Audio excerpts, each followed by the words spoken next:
नमस्ते। मैं हूँ सपना खंडेलवाल, को-फाउंडर ऑफ देदीदी फाउंडेशन और आज फिर हम एक नया सेशन लेके आए हैं देदीदी स्वाध्याय क्लब के अंतर्गत वाल्मीकि रामायण का। हम वाल्मीकि रामायण के ऑलमोस्ट एंड पे पहुंच चुके हैं। सो दिस हैज बीन बहुत बड़ी कृपा रही है राम की कि हम लोग यहाँ तक अध्ययन कर पाए और ये एक सामूहिक प्रयास है अपने देश के इतिहास को जानने का। तो जब हम देश का इतिहास बोलते हैं तो इतिहास का मतलब होता है, अर्थ होता है इतिहास, ऐसा ही हुआ था। अब ऐसा ही हुआ था और ये कौन लिख रहा है? ये वाल्मीकि जी लिख रहे हैं। वाल्मीकि जी राम के समकालीन हैं और राम के समकालीन होने के साथ साथ ब्रह्मा जी ने उनको वरदान दिया है। वो वे मंत्र रचना है। अपने ही अंदर जो कुछ अब तक हुआ उसको उन्होंने बिल्कुल साक्षात देखा और वही लिखा। एक एक शब्द इसका सच्चा है, एक एक शब्द। और इस वाल्मीकि रामायण के बालकांड में ही पहले ही बालकांड के चतुर्थ सर्ग में, गीता प्रेस गोरखपुर की ट्रांसलेशन मेरे हाथ में है। कई लोगों का एक्चुअली ये कहना है कि ये उत्तरकांड है ही नहीं वाल्मीकि रामायण का पार्ट, क्योंकि सीता को, एक प्रेग्नेंट सीता को निष्कासित कर देना राम के कैरेक्टर के ऊपर बहुत उंगली उठाता है, ऐसा कई लोग सोचते हैं। साथ में एक और प्रसंग आएगा जिसका मैं चर्चा अगली बार करूंगी, शंभुक वध। राम का जो कैरेक्टर हमने अभी तक देखा है, it's without any fault, extremely exemplary behaviour हर चीज में। तो तभी हम उनको पूछते हैं, है ना। पर अगर किसी के ऊपर एग्जेम्पलरी बिहेवियर के बावजूद एक या दो जो हमें लगता है ब्लॉट है उनके कैरेक्टर पे, तो उसलिए हम कह देते हैं कि ये पूरा उत्तरकांड ये पूरा उत्तरकांड इंटरपोलेटेड है, ये पूरा उत्तरकांड वाल्मीकि रामायण का पार्ट नहीं है। So the point I am trying to build is कि बहुत सारे लोग बोलते हैं कि उत्तरकांड वाल्मीकि रामायण का पार्ट नहीं है, ये बाद में लिखा गया और इसको जोड़ दिया गया है। तो this is the point, like I been getting many messages also कि उत्तरकांड तो है ही नहीं वाल्मीकि रामायण का पार्ट, फिर आप लोग उत्तरकांड की व्याख्या क्यों कर रही हैं, आप उत्तरकांड को क्यों पढ़ रहे हैं। और मेरे यूट्यूब के चैनल के ऊपर भी मैसेजेस आ रहे हैं कि उत्तरकांड नहीं है, सीता को कभी निष्कासित नहीं किया गया और आप इसकी व्याख्या क्यों कर रही हैं। तो ये उन प्रश्नों का जवाब है जो मैं अलग अलग सबको नहीं दे पाऊंगी, तो इसी के माध्यम से शेयर कर रही हूँ कि Uttar Ramayan is very much a part of main Ramayan.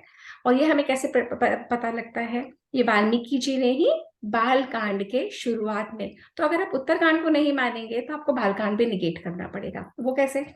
Uttarkand के बालकांड में वाल्मीकि जी कहते हैं चतुर्थ सर्ग में शुरुआत में कि ये चतुर्विंशत सहस्त्राणी श्लोकान मुक्तम वान ऋषि, मतलब कि 24,000 श्लोक और चतुर्विंशत सहस्त्राणी श्लोकान मुक्तम न ऋषि तथा सर्गशताम पंच षटकांडानि तथोत्तरम। तो वाल्मीकि जी खुद कह रहे हैं कि 24,000 श्लोक मैंने लिखे हैं, 500 सर्ग हैं, उत्तरकांड सहित 7 कांड हैं और उत्तरकांड सहित सात सात कांड है। तो अगर हमें उत्तरकांड को निगेट करना है कि उत्तरकांड है ही नहीं, तो वाल्मीकि जी के शब्दों में कि उत्तरकांड समेत सात सात सर्ग है, तो उनका हम क्या करेंगे। उत्तरकांड में बहुत क्लियरली एस्टैब्लिश्ड है। हमें रावण के बारे में वाल्मीकि जी जब शुरू में इनिशिएट करते हैं तो रावण के बारे में कुछ खास नहीं बताते, बस रावण का कैरेक्टर आ जाता है, वो सीता को हरण कर लेता है और फिर शुरू हो जाता है। उत्तरकांड में एस्टैब्लिश होता है कि रावण कौन था, रावण के जीवन में क्या क्या हुए, रावण ने किस तरीके के युद्ध लड़े, रावण किससे हारा, रावण की कैसी जर्नी रही। इंद्रजीत के बारे में हमें उत्तरकांड में पता लगता है। बहुत सारे, अब यूजुअली क्या होता है कि जो हम लोग हमेशा कहानियां सुनते हैं ना, कि कथा थी and they lived happily ever after, तो उसके जो हैप्पीली एवर आफ्टर रहना चाहते हैं, पर यहाँ पे क्योंकि राजा राम को राज्य मिलने के बाद बहुत लंबा उनका उनका शासन काल था, फॉर 10,000 ईयर्स दिस से, तो उसमें से 14 ईयर्स वनवास के, और बाकी सीता के साथ पहले भी रहे और बाद में भी रहे, फिर सीता को उन्होंने निष्कासित कर दिया। ऐसे प्रसंग था। तो राम का रूल बहुत लंबा था। उस लंबे रूल के दौरान जो जो चीजें हुई हैं वो वाल्मीकि जी ने उत्तरकांड में लिखी हैं। तो 6 कांड का एक ग्रुप है और उत्तरकांड उसका अपेंडम है। जैसे महाभारत पूरी है, गीता प्रेस गोरखपुर की तो 6 बड़ी बड़ी पुस्तकें हैं, और एक हरिवंश पुराण है जो उसका अपेंडम है। तो वी कैन नॉट से कि वो उसी का पार्ट नहीं है या उन्होंने ही नहीं लिखा, क्योंकि हमें वो चीज रुचिकर नहीं लगती, क्योंकि हमें लगता है कि राम ऐसा कैसा कर सकते थे कि सीता को निष्कासित कर दिया। तो हम लोग कह देते हैं कि ये उत्तरकांड वाल्मीकि रामायण का पार्ट नहीं है। ऐसा बिल्कुल भी नहीं है। बहुत सारे मास्टर्स ने, बहुत सारे सेजेस ने, बहुत सारे ऋषियों ने एस्टैब्लिश करा है कि उत्तरकांड वाल्मीकि रामायण का ही पार्ट है, बहुत इंटीग्रल पार्ट है। और ये हम एक्सेप्ट कर लें, जितनी जल्दी समझ जाए उतनी जल्दी हमारे लिए अच्छा। और इन एनी केस जो मैं सीख रही हूँ वो शेयर कर रही हूँ, और मानना नहीं मानना वो आप भी अपना अध्ययन करके देख सकते हैं, पर according to me it is very much a integral part of Valmiki Ramayana. तो अब हम बोलते हैं, ये वाल्मीकि जी को आदि कवि कहा गया है और ये काव्य आदि काव्य है ना। और एक सेकेंड आप मुझे दीजिए।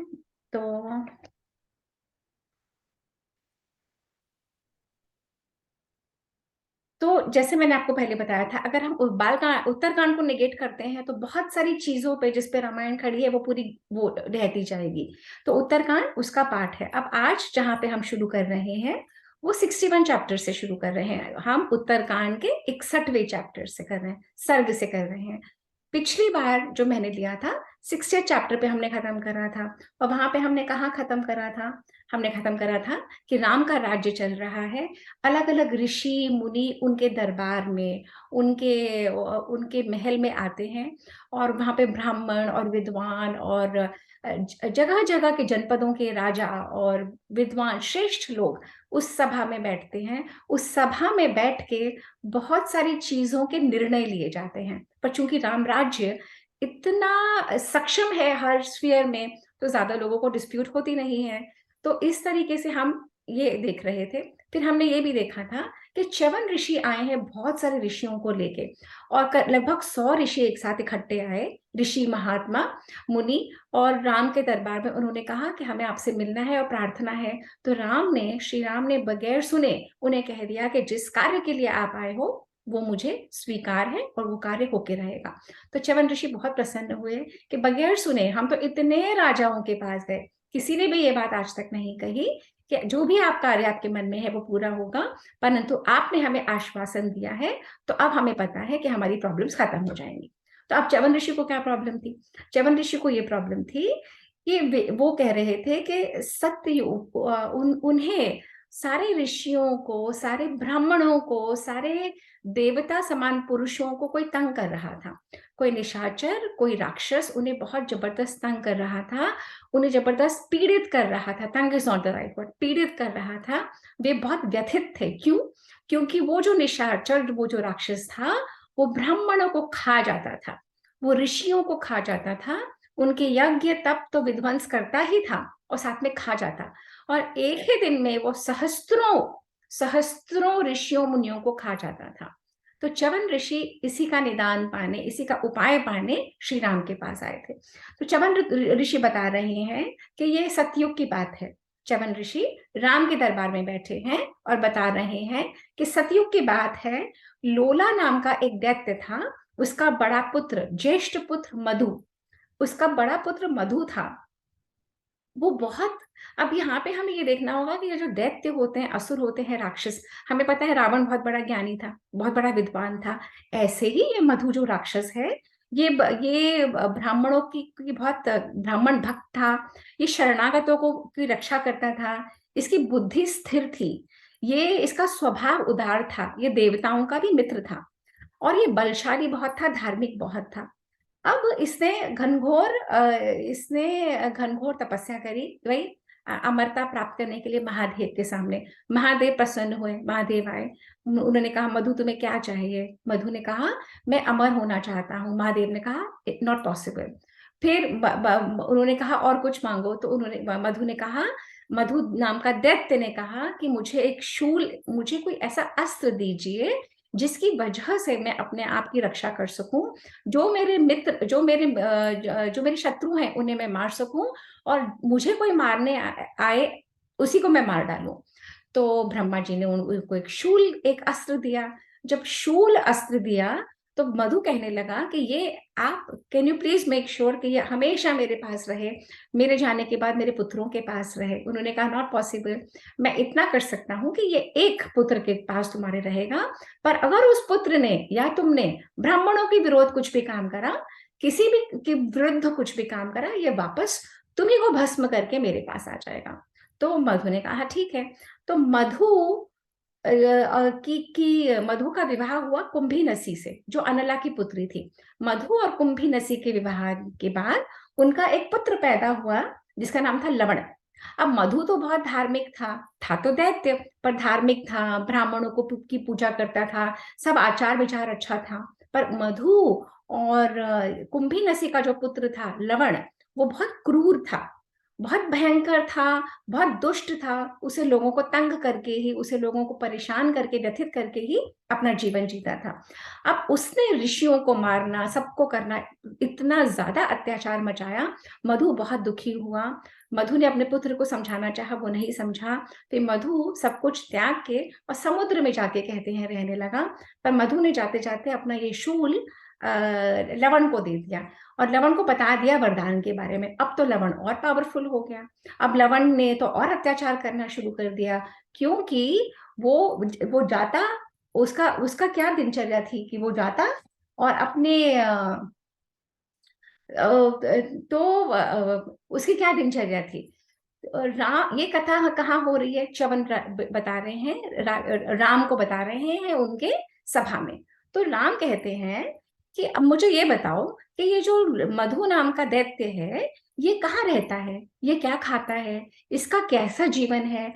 तुम चाहते हो कि मैं मधु से तुम लोगों को बचाऊं, तो पहले इसके बारे में मुझे बताओ कि मधु के बारे में जो जो आपकी जानकारी है, इसका आचार विचार, इसका व्यवहार, इसका रहता कहाँ पे है, इसका भोजन क्या क्या है। तो वो कहते हैं च्यवन ऋषि कि आहार तो मैं आपको क्या बताऊं, ये हजारों सहस्त्रों तपस्वी मुनियों को खा जाता है। ये सारे मृगों को, सारे जानवरों को, व्याघ्रों को, डियर को, जितने भी भक्ष्य अभक्ष्य पदार्थ है, सबको खा जाता है, और हर रोज ये करता है। और जैसे यमराज होते हैं ना, जब प्रलय काल आता है तो यमराज अपना विकराल मुंह खोल के खड़े हो जाते हैं, वैसा ही ये दैत्य है, ये सब कुछ खा जाता है। तो राम ने बोला अच्छा। तो उन्होंने बोला कि फिर एक सेकेंड। तो राम ने फिर अपनी सभा में बोला अच्छा भैया, सब यहाँ पे बैठे हैं, भरत भी है, लक्ष्मण भी है, शत्रुघ्न भी, बताओ इस दैत्य से कौन युद्ध करने जाएगा। यहाँ तो राम ने बोला, जो वाल्मीकि जी के शब्द हैं, किसके हिस्से में ये दैत्य आएगा। तो भरत ने कहा मेरे, मैं युद्ध करने जाऊंगा। तो शत्रुघ्न कहने लगे, शत्रुघ्न ने कहा कि ये भ्राताश्री तो बहुत कार्य कर चुके हैं। जब आप वन में थे, जब आप लंका से आपका युद्ध चल रहा था, तब भ्राताश्री भरत ही तो सबको संभाल रहे थे, खुद तपस्वियों की तरह रहते थे और पूरी अयोध्या को पालन कर रहे थे। और अब इनको और कष्ट नहीं देना चाहिए, वो राक्षस को मारने के लिए मैं जाऊंगा, मुझे जाना है, मुझे मौका दिया जाए। तो जब राम ने देखा कि शत्रुघ्न के मन में इतनी उत्कंठा है जाने के लिए, तो उन्होंने कहा बिल्कुल तुम जा सकते हो, तुम जाओगे, परंतु उससे पहले मैं तुम्हारा राज्याभिषेक करूंगा। तो शत्रुघ्न ने कहा किस चीज का राज्याभिषेक। तो उन्होंने कहा कि जब तुम उस राक्षस को मार डालोगे, तो उसकी जो पुरी है, जो उसके फादर के नाम से मधुपुरी, मधुरापुरी, उस पुरी का मैं तुम्हें राजा बना के भेजूंगा। तो शत्रुघ्न तो बिल्कुल एम्बेरस्ड हो गया, उसे बहुत संकोच हुआ कि इतने बड़े बड़े मेरे भाई बेटे हैं, राजा राम है, भरत है, लक्ष्मण है, और मेरा राज्याभिषेक। तो शत्रुघ्न ने कहा नहीं नहीं, आप ऐसे क्यों कर रहे हैं। तो राम ने कहा नहीं, मेरी आज्ञा है, मैं कर रहा हूं, मैं तुम्हारा राज्याभिषेक करके भेजूंगा। तो इसमें दो तीन पुट आ जाते हैं। एक तो साइकोलॉजिकल इतनी स्ट्रेंथ आ जाती है, साइकिल, और एक सेकेंड, साइकोलॉजिकल इतनी स्ट्रेंथ आ जाती है जब सबको पता लग जाता है कि ये राजा हैं, तो जो भी सैनिक उनके साथ साथ जाएंगे, और राजा के स्वयं के मन में कि मैं राजा बन के जा रहा हूँ, नॉट अ सेनापति। तो साइकोलॉजिकली ऑल्सो राम उसको तैयार करना चाहते थे। और राम ने बोला राम ने कहा अपने मंत्रियों को कि सब पुरोहितों को बुलाओ, वशिष्ठ ऋषि आए, सब माताओं को बुलाओ, और उसी दरबार में उन्होंने राज्याभिषेक कर दिया। अब ये राज्याभिषेक वैसा ही था जैसे विभीषण का वहां राज्याभिषेक हुआ लंका के युद्ध से पहले। अब यहाँ राज्याभिषेक राम ने शत्रुघ्न का करा है, और शत्रुघ्न अभी जाने वाले हैं, अभी गए नहीं हैं। तो जब शत्रुघ्न जाने वाले हैं तो जितने भी सारे ब्राह्मण आए थे, ऋषि आए थे च्यवन ऋषि के साथ, वो समझ गए अब तो हमारा कार्य हो जाएगा, क्योंकि अब शत्रुघ्न जाएंगे। शत्रुघ्न माने जिसका कोई भी शत्रु कभी बचा नहीं, सब शत्रुओं को उन्होंने खत्म कर दिया। तो राम ने ये कहा कि फिर राम ने उनको शत्रुघ्न को एक अमोघ बाण निकाल के दिया, एक दिव्य वेपन दिया। तो शत्रुघ्न ने कहा ये क्या है? उन्होंने कहा देखो तुम्हारे साथ सब कुछ जाएगा, सेना जाएगी, सब कुछ मैं दूंगा, पर ये डिवाइन वेपन है, ये दिव्य बाण है। और ये कौन सा बाण है? जब विष्णु, ये सतयुग की बात में फिर राम कह रहे हैं शत्रुघ्न को, इस सतयुग में जब विष्णु स्वयं शेष इसमें क्षीर सागर में शेषनाग की शैया पर लेटे थे, तब वहां पे मधु और कैटभ नाम के दो दैत्य थे। मधु विष्णु के मन में वो हुआ, स्वयं नारायण वहां पे आए, नारायण के मन में अलग अलग काल में अलग अलग रूप में भगवान अवतरित होते हैं। तो नारायण के मन में आया तीनों लोगों को बसाने का, पर वो तीनों लोगों को बसाने में वो जो मधु और कैटभ नाम के दो दैत्य थे उन्होंने विघ्न डाला। तब नारायण इतने परेशान हो गए थे कि नारायण ने ये वाला बाण उस समय का बनाया हुआ है, और ये बाण मैं तुम्हें दे रहा हूं, ये मैंने रावण पे भी यूज नहीं करा। तो शत्रुघ्न ने कहा क्यों? कहते हैं अगर मैं रावण पे यूज कर देता तो इस बाण के साथ सहस्त्रों और लोगों की सब भस्म हो जाते। तो ये मतलब कि जब हम तो अध्ययन कर चुके हैं, हमने देखा है कि लंका में राम और रावण का युद्ध कितना भयंकर था, कितने सारे लोग उसमें थे। तो यानी कि ये मधु का जो युद्ध अब शत्रुघ्न करने जाएंगे वो उससे भी बिगर है, कि स्वयं राम एक डिवाइन वेपन दे रहे हैं, शत्रुघ्न को दे रहे हैं कि ये विष्णु भगवान का है, ये मैंने तब भी बचा के रखा था, रावण के ऊपर नहीं चलाया, मैं तुम्हें अब दे रहा हूं। और ये ऐसा है कि ये अमोघ है, ये उससे ये दानव वो दैत्य मरेगा ही मरेगा, परंतु हमें युक्ति से चलना पड़ेगा। तो शत्रुघ्न ने कहा क्या? तो उन्होंने कहा एक सेकेंड, जो ये है ना, जो शूल है, जो मधु नाम का दैत्य अपने बेटे को दे गया था जिसको तुम मारने जा रहे हो, वो शूल जब तक उसके हाथ में रहता है तब तक वो अजेय रहता है, इसीलिए वो शूल की बार बार पूजा करता है। वो अपने ही महल में गुप्त रूप में रहता है और शूल की पूजा करता है, बाहर निकलता है, करोड़ों हजारों लोगों को लेता है, खाता है, और फिर अंदर जाता है, फिर शूल की पूजा करता है, और फिर ऐसे वो दिन में 4 बार निकलता है भोजन इकट्ठा करने के लिए, फिर शूल की पूजा करता है। और जितने भी लोग उस पर अटैक करने जाते हैं वो शूल से उनको भस्म कर देता है। पर ये जो मैं तुम्हें डिवाइन वेपन दे रहा हूं ना, ये उस शूल का काट है। तो शत्रुघ्न ने कहा अच्छा। तो राम ने कहा पर तुम्हें क्या करना पड़ेगा, मैं तुम्हारे साथ, सबसे पहले राम ने पूरी स्ट्रैटेजी बनाई। राम ने क्या कहा? राम ने कहा मैं तुम्हें 4,000, राम ने कहा कि 4,000 घोड़े तुम्हारी सेना में जाएंगे, 2,000 रथ, 100 हाथी, ये पूरी सेना तुम्हारे साथ जाएगी। पर देखो हमें युक्ति से चलना पड़ेगा, एक पूरी सेना बनेगी, विशाल सेना, उस सेना में बनिए होंगे जो सामान ले जाएंगे, जो खरीद बेच सकते हैं। तो तुम्हारे जो सैनिक होंगे उनके लिए ही दुकानें लगेंगी, तो तुम्हारे जो सैनिक हैं, तुम्हारे जो सहायक जाएंगे, उनके मनोरंजन के लिए नट नटी और नर्तक जाएंगे। और 10 लाख स्वर्ण मुद्रा इस कोष में से मैं दे रहा हूं इस युद्ध के लिए। तो राम ने पूरी स्ट्रैटेजी बनाई। फिर राम ने शत्रुघ्न को समझाया कि सेना की जो भली भांति जो भरण पोषण करता है ना, अगर सेना का ढंग से ध्यान रखते हैं ना, तो अगर आपके कभी प्रॉब्लम आती है, आपकी पत्नी, आपके भाई बांधव, आपके अपने लोग ही आपकी रक्षा नहीं कर पाते, और सिर्फ पैसे से खरीदी हुई सेना नहीं, जिनका आपने धर्म के द्वारा पोषण किया होता है, वही आपके सामने खड़ी रहती है। और ऐसी सेना को अगर आप प्रसन्न ऐसी सेना को रखते हो तो ये हमेशा आपकी हर प्रॉब्लम में खड़ी रहेगी। तो श्री राम ने कहा देखो स्ट्रैटेजी ये है कि सेना को तो आगे भेज देंगे, 1 महीने पहले पूरी सेना कूच कर जाएगी और सेना के साथ कौन जाएगा, पुरोहित ब्राह्मण और सब चले जाएंगे, और तुम हमारे पास यहीं रहोगे और तुम 1 माह के बाद जाओगे, क्योंकि सेना बहुत बड़ी है, उनकी मूवमेंट बहुत स्लो होगी, 8 10 15 जगह पड़ाव करते करते वो लोग जाएंगे, एक्चुअली 30 डेज में पहुंचेंगे, 30 पड़ाव करते हुए जाएंगे। तो तुम 1 माह बाद यहाँ से जाना, एक फास्ट घोड़े के ऊपर जाना, अकेले जाना, और बाण और अपना अपना धनुष बाण लेके जाना, और उसी स्ट्रैटेजी से वो मरेगा नहीं, तो अगर उसके हाथ में शूल आ गया तो वो मरेगा नहीं, वो भस्म कर देगा। तो इन्होंने कहा अच्छा, तो प्रॉपर प्लानिंग करी, पड़ाव कहाँ कहाँ सेटल करने हैं वो करे गए, सेना को यहाँ से भेज दिया गया, 1 माह तक शत्रुघ्न राम के पास रहे, राम उनको और ट्रेन करते रहे। तो भाइयों के बीच में जो प्रेम है और जो एक सेंस ऑफ रिस्पॉन्सिबिलिटी और ड्यूटी है, किस तरीके से राम ने निभाई। 1 माह बाद उन्होंने शत्रुघ्न को भेजा। अब शत्रुघ्न जा रहे हैं, और सबसे पहली रात शत्रुघ्न गए, और 2 रात के पड़ाव के बाद उनके वो पहुंचे इनके आश्रम में। एक सेकेंड,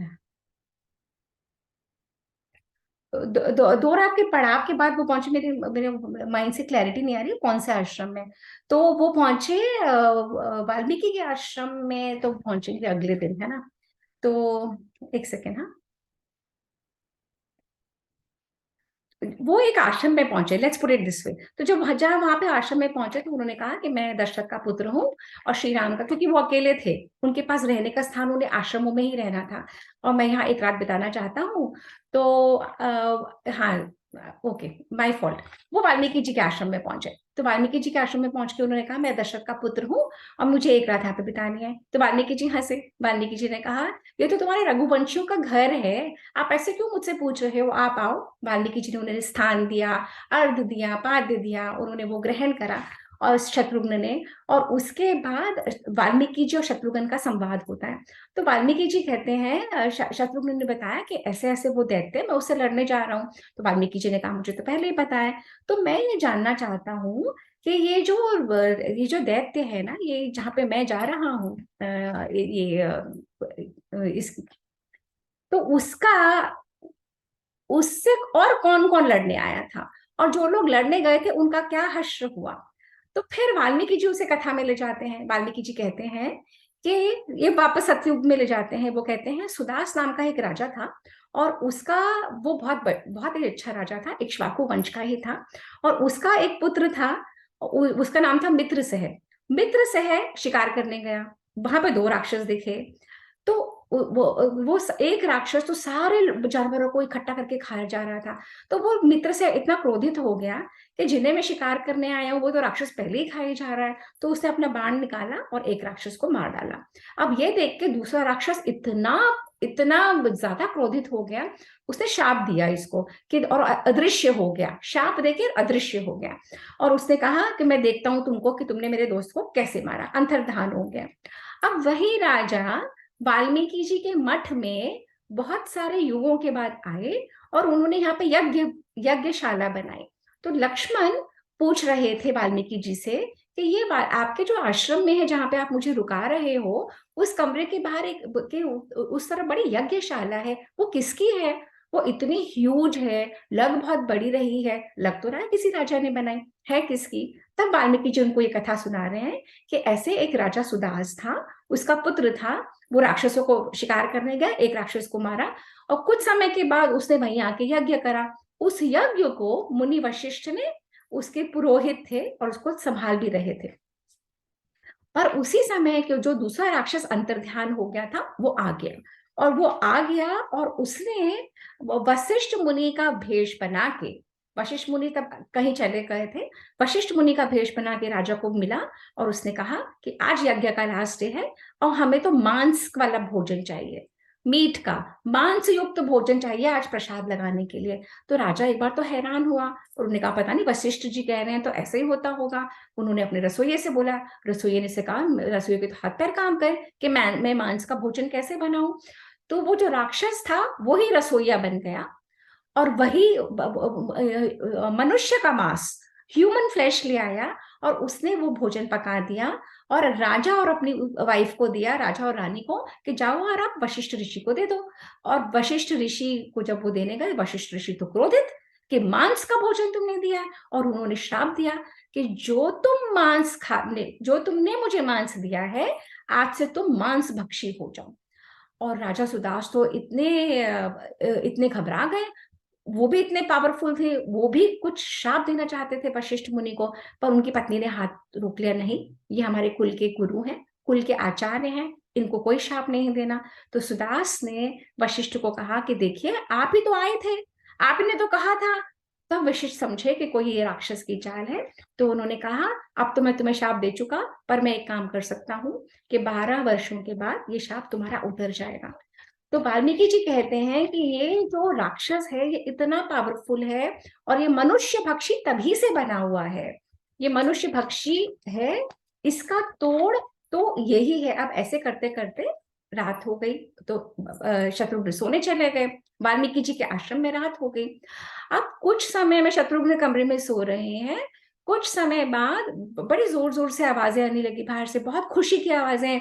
वाल्मीकि जी, ऋषिवर ऋषिवर आइए आइए, जो सीता हैं, जो श्री रामचंद्र की पत्नी हैं, जो ऋषिकाओं के साथ हैं, साध्वियों के साथ हैं, उनका प्रसव हो गया और 2 पुत्र हुए हैं, और बहुत सुंदर पुत्र हैं, बिल्कुल बालचंद्र के समान, इतने सुंदर पुत्र हैं। ये शत्रुघ्न के कान में आवाज पड़ी, शत्रुघ्न के एकदम नींद खुल गई। जब शत्रुघ्न की नींद खुली, तो उन्होंने देखा कि वाल्मीकि जी बहुत शीघ्रता से जा रहे हैं, जो प्रसूति गृह है, जहाँ पे डिलीवरी हुई थी, और उस गृह के बाहर जाके उन्होंने वहां पे जो लेडीज अंदर थी, उनसे उन्होंने कहा, जैसे हम लोग अलग अलग रिचुअल्स करते हैं ना, बहुत सारे जगह ईविल आई लगती है, कहीं कुछ लगाते हैं, नजर के लिए हम लोग कुछ करते हैं। तो वो लेडीज ने उनसे कहा कि ये जो बाल जनित जो इन पे बाधाएं आ सकती हैं, उसकी रक्षा के लिए आप कुछ करिए।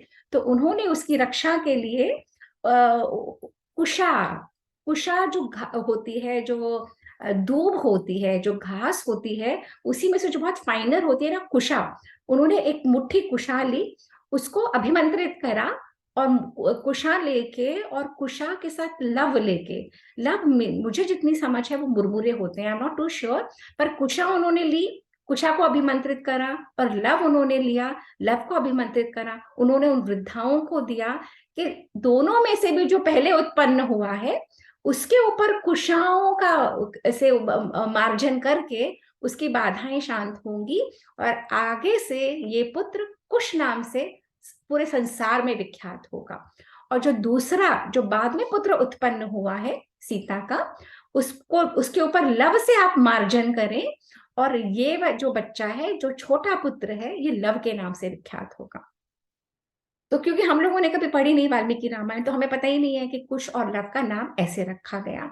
हम लोग लव कुश तो कह देते हैं, परंतु कुश उनमें बड़ा है, और कुश और लव, तो कुशा और लव, और ये वाल्मीकि जी के रखे हुए नाम है, और वाल्मीकि जी के आश्रम में हुए हैं।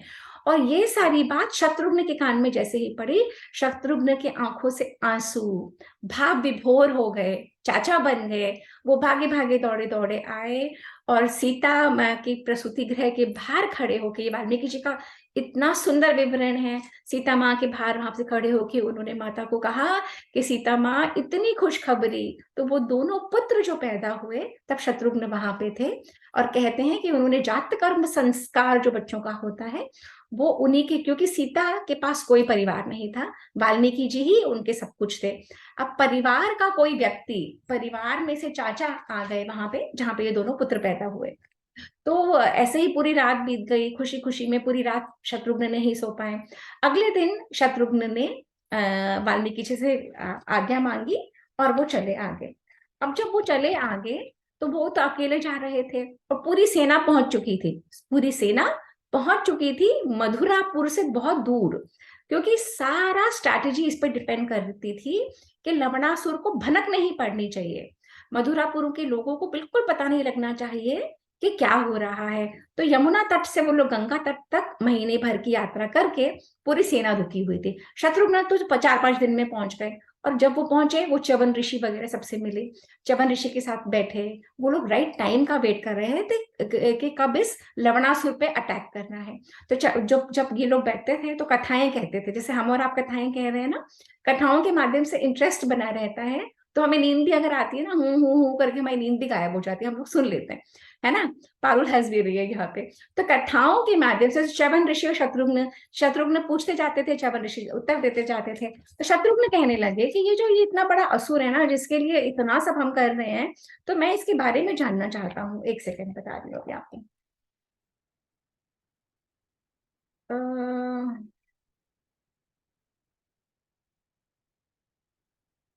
तो वो कहते हैं शत्रुघ्न कि मैं इसका बल जानना चाहता हूँ, इस इसकी शूल की शक्ति कितनी है जिससे मैं लड़ने जा रहा हूँ, मुझे पूरा पता होना चाहिए ना। इसे ड्यू डिलिजेंस बोलते हैं, पूरा होमवर्क करके जाऊंगा। तो इसके आप ऋषि भर मुझे ये बताइए, इसमें कितना बल है, इसके शूल की कितनी शक्ति है, ये द्वंद्व युद्धों में इसने कितने योद्धाओं को मारा है। तो च्यवन ऋषि कहते हैं असंख्य, असंख्य योद्धाओं को मार चुका है, असंख्य इसके कर्म है। मैं और फिर च्यवन ऋषि कहते हैं, मैं फिर तुम्हें एक कथा सुना रहा हूँ। तो कथा। इक्ष्वाकु वंश के एक राजा थे मानधाता। मानधाता भी बहुत फेमस राजा है। एक्चुअली इक्ष्वाकु वंश is a extremely extremely brave, extremely dignified, extremely noble lineage of rajas, जो जिसमें राजा राम है, और इसी में कुछ वंशों के बाद बुद्ध आते हैं। तो वो कहते हैं कि आप ही के पूर्वज थे राजा मानधाता, बहुत बलवान थे, बहुत पराक्रमी थे, तीनों लोगों के वो इतने पावरफुल थे कि उन्होंने पृथ्वी को तो पूरा एक तरीके से जीत लिया था। अब उनके मन में आया कि अब मैं स्वर्ग लोक पे भी कब्जा करूं। जब स्वर्ग लोक पे उन्होंने करना चाहा, तो इंद्र की सत्ता, इंद्र का आसन डगमगा गया। इंद्र ने बोला ये कौन सा राजा है जो स्वर्ग लोक पे भी चढ़ाई कर रहा है। तो उन्होंने देखा कि ये राजा मानधाता है। तो इंद्र स्वयं गए मानधाता के पास कि तुम स्वर्गलोक पे चढ़ने पे आक्रमण कर रहे हो, तुम्हें ये सूझा भी कैसे। तो राजा मानधाता ने कहा क्यों, मैं क्यों नहीं आ सकता, मैं आधा तो आपका सिंहासन लूंगा और आधा आपका राज्य में लूंगा।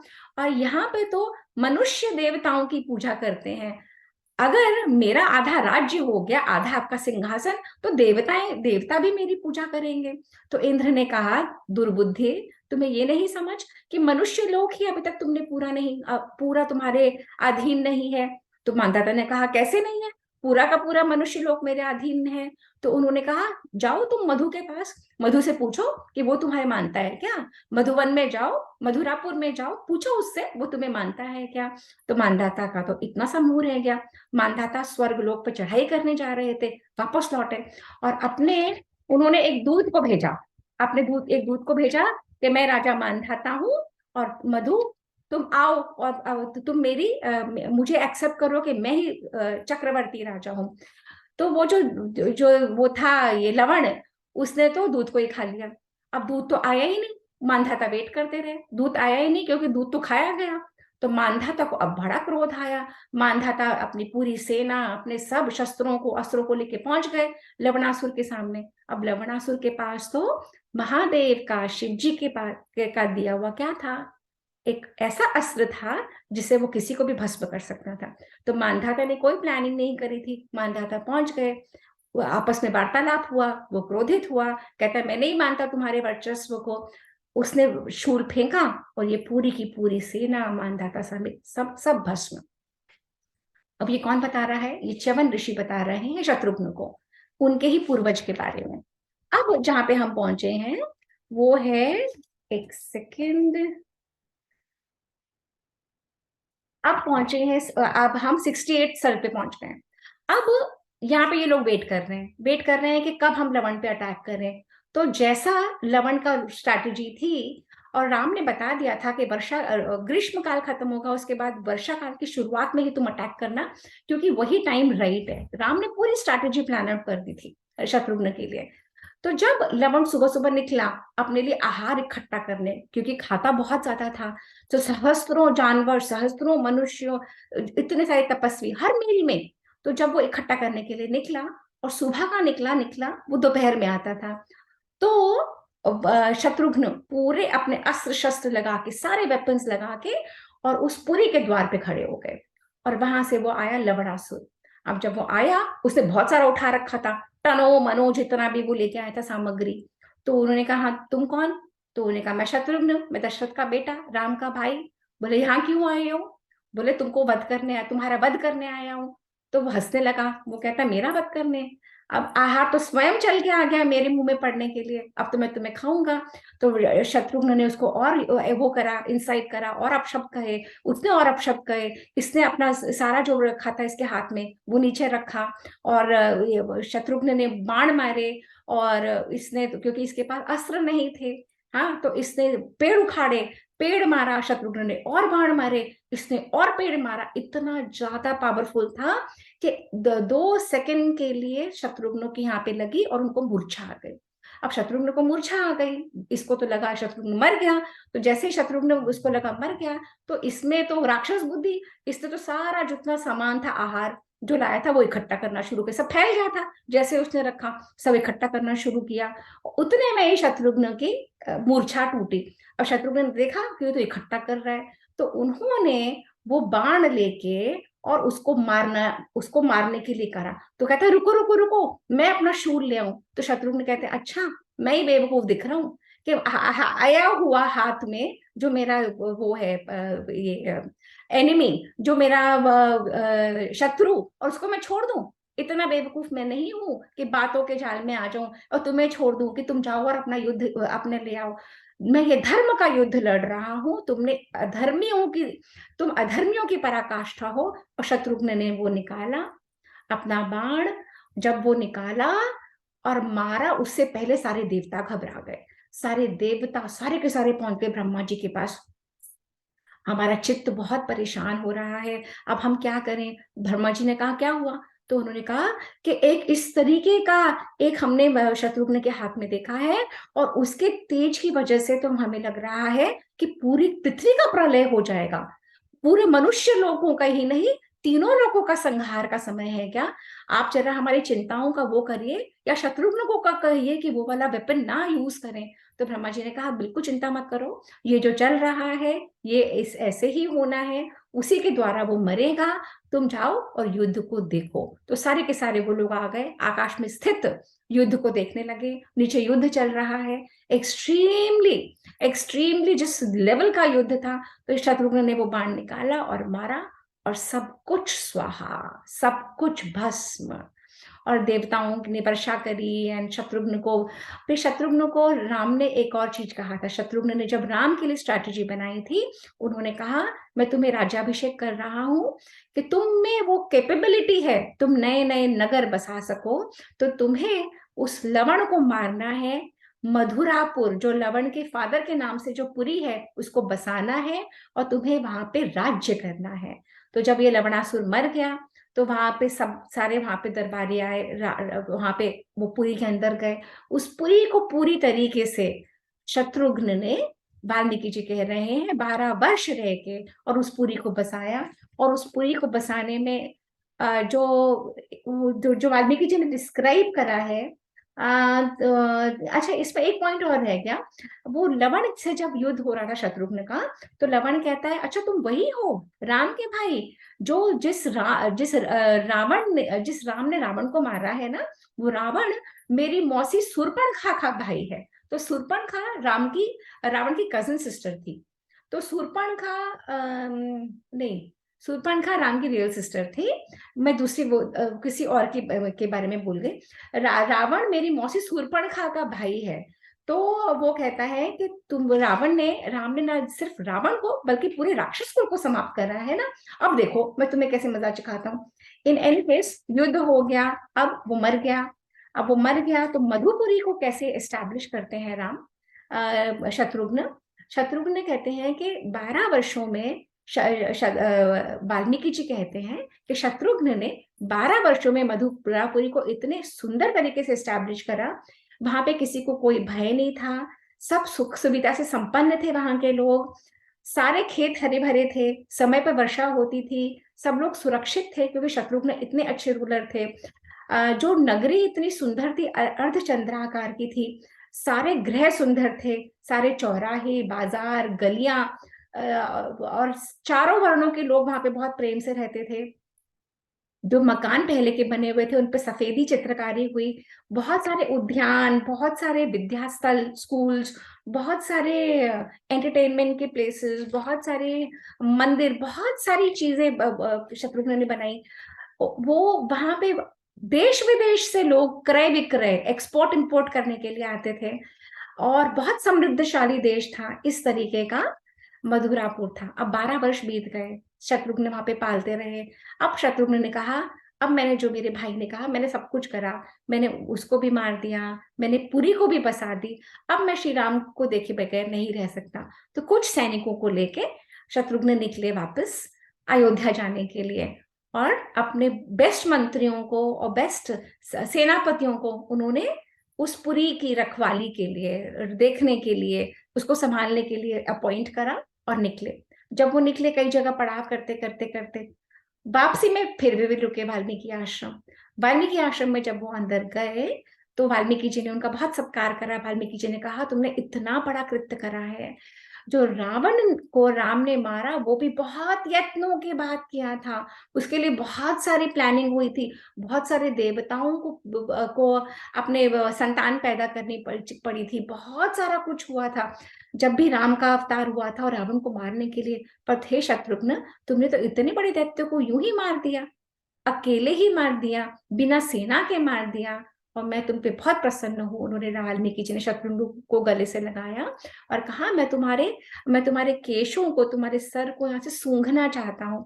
तो हमारे शास्त्रों में बहुत जगह विवरण आता है कि जब बड़े लोग बहुत प्रसन्न होते थे तो वो सूंघते थे, यहाँ से सूंघते थे, तो हग करते थे, सूंघते थे।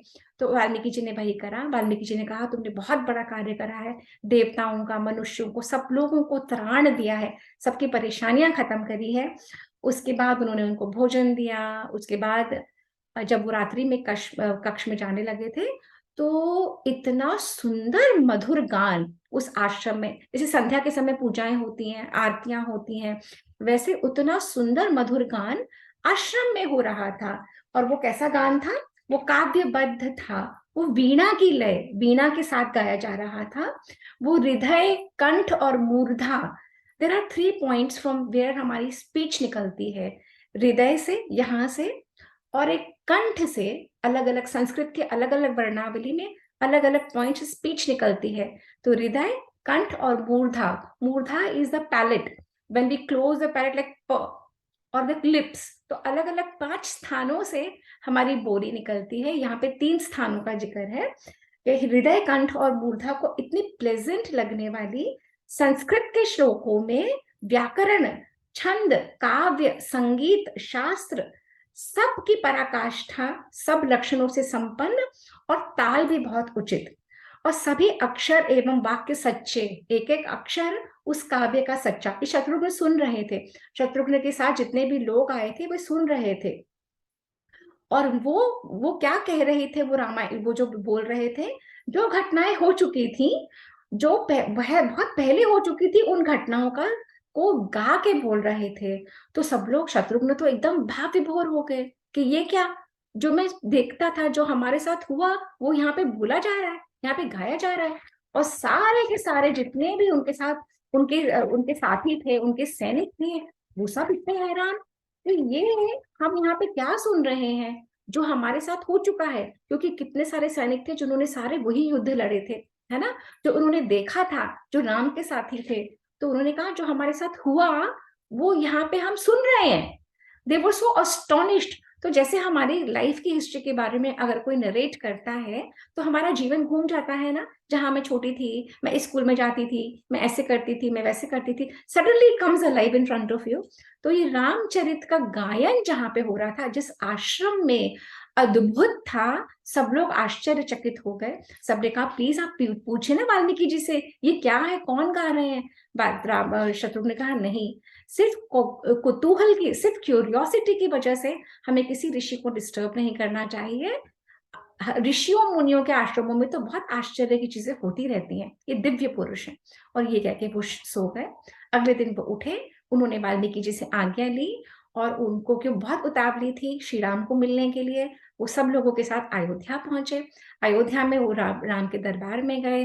राम उनको देखते से इतने प्रसन्न उतर के आए, उन्हें गले लगाया, उनका माथा सूंघा, बहुत प्रेम से बहुत प्यार से सब बातें पूछी। और फिर शत्रुघ्न ने कहा, अब तक तो मैं 12 वर्ष आपके बगैर रह गया, पर अब और नहीं, मैं वापस नहीं जाऊंगा। राम ने कहा, क्षत्रिय जो होते हैं वो कर्तव्य पे रहते हैं, वो अपनी ड्यूटीज अपनी रिस्पॉन्सिबिलिटीज नहीं छोड़ते, कर्तव्य। आप लोगों को पता है जो हमारे इंडिया गेट पे जो राजपथ था, उसका नाम चेंज करके कर्तव्य पथ कर दिया गया है, क्योंकि कर्तव्य, हमारी ड्यूटीज, हमारी responsibilities are the prime most in our culture. बाकी सब जगह लोग कहते हैं हमें क्या मिल रहा है, हमें सिखाया जाता है कि हमारा कर्तव्य क्या है, हम क्या करते हैं, हम क्या कर सकते हैं और हम क्या नहीं कर रहे। श्री राम ने समझाया कि ये तुम्हारा कर्तव्य है क्षत्रिय राजा का, अपनी प्रजा का पालन करना। कुछ दिन यहाँ रहो, हफ्ता भर यहाँ रहो, 7 दिन यहाँ रहो, फिर जाओ, जहाँ के तुम राजा हो उस पुरी का पालन करो, उस पृथ्वी का पालन करो, उस वहां के लोगों का ध्यान रखो, और वही तुम्हारा कर्तव्य। तुम वो अच्छे से करोगे तो मैं तो तुम्हारे पास, और बीच बीच में आते रहो, बीच बीच में अयोध्या आते रहो, हमसे मिलते रहो, पर वहां ही तुमको जाना है। और ये करते हुए हमारा आज का सेशन यही समाप्त होता है। और अब मैं सेशन खोलती हूँ, अगर किसी को कुछ पूछना है, कुछ कहना है, तो the session is open. Parul, हाँ जी पारुल। नहीं, बहुत ही सुंदर विवरण। और ये इस चीज का नहीं मालूम था कि शत्रुघ्न जो वाल्मीकि जो जहाँ पे सीता उनके आश्रम में जहाँ थी वहीं पास में ही शत्रुघ्न थे। इसका कहीं हमने पढ़ा नहीं कभी भी इसके बारे में। तो ये एक नया एडिशन है। और कितनी चीजें हैं जो आज भी हम जीवन में, जैसे बालों को सूंघना, हम छोटे बच्चों को देखते हैं, मेरे जो ग्रैंड चिल्ड्रन है वो अपनी मदर के बाल सूंघते रहते हैं। तो मतलब कहीं ना कहीं वो उससे अटैच है कुछ उनके स्मेल से। हाँ, तो स्पेशली जो ब्रह्मरंध्र है ना यहाँ की, कहते हैं कि कुंडालिनी जो होती है, तो यहाँ से जो प्राण निकले अगर कभी किसी के, तो वो बहुत दिव्य आत्माएं होती हैं। तो हम्म, जो कुशा और लव का भी मुझे भी नहीं पता था कि नाम हाँ। कुशा और लव का इसीलिए रखा गया है। हम्म, और बहुत सारी बातें शत्रुघ्न के बारे में हमको जानते ही नहीं थे। राम की कहानी में मेनली फोकस्ड ऑन राम, और जिस तरीके से, लक्ष्मण। हाँ, जिस तरीके से नरेट करी गई है, और भरत थोड़ा बहुत, जैसे रामचरितमानस का मैंने बहुत अध्ययन करा है, उसमें भरत का हम्म, विवरण है, भरत के बारे में काफी कुछ है, पर शत्रुघ्न के बारे में उसमें भी कुछ नहीं है। तो शत्रुघ्न का कैरेक्टर जो निकल के आया, और शत्रुघ्न कहता है, ये बीच में जो पॉइंट रह गया, शत्रुघ्न कहता है कि आप मुझे राजा बना रहे हो, मेरे बड़े बड़े भाई बैठे हैं और आप मुझे बना रहे हो। हाँ, मैंने बताया था, तो इतना हम्म, संकोच हुआ। तो शत्रुघ्न ने कहा, ये मेरी ही गलती है, बड़ों के बीच में मैं भूल पड़ा। भरत भैया बड़े, जब वो कह रहे थे वो दानव से लड़ लेते, मैं बोल पड़ा, इसीलिए मेरी सजा है ये, इसीलिए मुझे ये भुगतना पड़ रहा है कि बड़ों के रहने के बावजूद मुझे राजा बनाया जा रहा है। तो वाल्मीकि रामायण पराकाष्ठा है भ्रातृ प्रेम की। वाल्मीकि रामायण पराकाष्ठा है हम सबको जीवन कैसे जीना चाहिए। वाल्मीकि रामायण हमारा सत्य है, हमारा इतिहास है। अनफॉर्चुनेटली हमें बता दिया गया मैथोलॉजी है, और मैथोलॉजी की वजह से हम ही ने सबको छोड़ दिया। आप ये देखिए, इतना अहम सेशन, मतलब इतनी इम्पोर्टेंट लर्निंग है यहाँ पे, but people are not interested, because सबको लगता है सुपरस्टिशन है, ओल्ड फैशन है, माइथोलॉजी है, पंडितों के लिए है। हमारा इससे हमारी लाइफ का कोई लेन देन नहीं।